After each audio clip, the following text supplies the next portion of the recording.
వరంగల్ జిల్లా నుంచి మరో ప్రధాన వార్త చూసినట్లయితే వర్ధనపేట నియోజకవర్గ కేంద్రంలో బీఆర్ఎస్ శ్రేణులు అదేవిధంగా గిరిజన సంఘాలకు సంబంధించిన నాయకులు ఆర్జీటీవీ రిపోర్టర్ రాజ్ కుమార్పై పెట్టినటువంటి అక్రమ కేసును నిరసిస్తూ ఆందోళన చేపట్టిన పరిస్థితి కనిపిస్తూ ఉంది. ఇదే క్రమంలో అంబేద్కర్ విగ్రహానికి వినతి పత్రం అందజేసిన పరిస్థితి కనిపిస్తూ ఉంది. ముఖ్యంగా గిరిజనుల యువకులపై అక్రమ కేసులు బనాయిస్తున్నారని చెప్పి ముఖ్యంగా 6 గ్యారంటీలను ప్రశ్నించినందుకు అక్రమ కేసులు పెడుతున్నారని ఈ సందర్భంగా బీఆర్ఎస్ శ్రేణులు అదేవిధంగా గిరిజన సంఘాల నాయకులు ఆరోపించారు.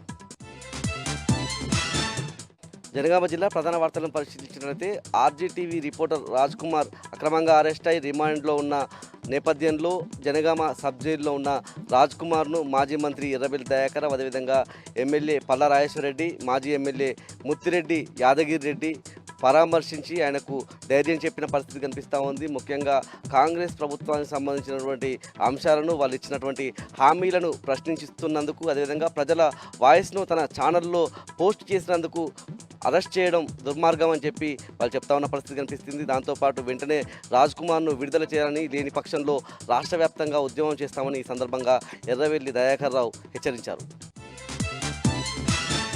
జయశంకర్ భూపాలపల్లి జిల్లా ప్రధాన వార్తలను పరిశీలించినట్లయితే గణపురం మండలం గణపసముద్రం చెరువులో ప్రభుత్వం విడుదల చేసినటువంటి చేప పిల్లల పంపిణీలో అవకతవకలు జరిగాయని అక్కడ ఉన్నటువంటి మత్స్య సహకార సొసైటీ సభ్యులు ఆరోపించారు. ఈ మేరకు జిల్లా కలెక్టర్ను కలిసి ఎవరైతే అక్రమాలకు పాల్పడ్డ అధికారులు ఉన్నారో ముఖ్యంగా ఆ అధికారులతో పాటు కాంట్రాక్టర్లపై చర్యలు తీసుకోవాలని ఈ సందర్భంగా వాళ్ళు వినతి పత్రంలో కలెక్టర్ను కోరారు. ముఖ్యంగా గణపసముద్రం చెరువులో 7 లక్షల చేప పిల్లలను విడుదల చేయాల్సి ఉండగా 1,36,000 చేప పిల్లలను విడుదల చేసి 10 లక్షల రూపాయలను స్వాహా చేశారని ఈ సందర్భంగా మత్స్య సహకార సొసైటీకి సంబంధించినటువంటి సభ్యులు ఆరోపించారు.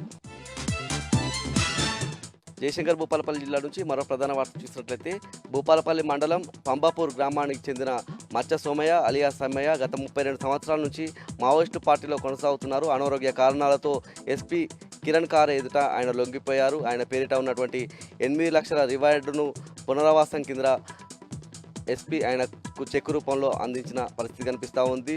జిల్లాకు చెందిన మరో 3 మావోయిస్టులు కూడా లొంగిపోవాలని ఈ సందర్భంగా జిల్లా ఎస్పీ కిరణ్ కారే విజ్ఞప్తి చేశారు.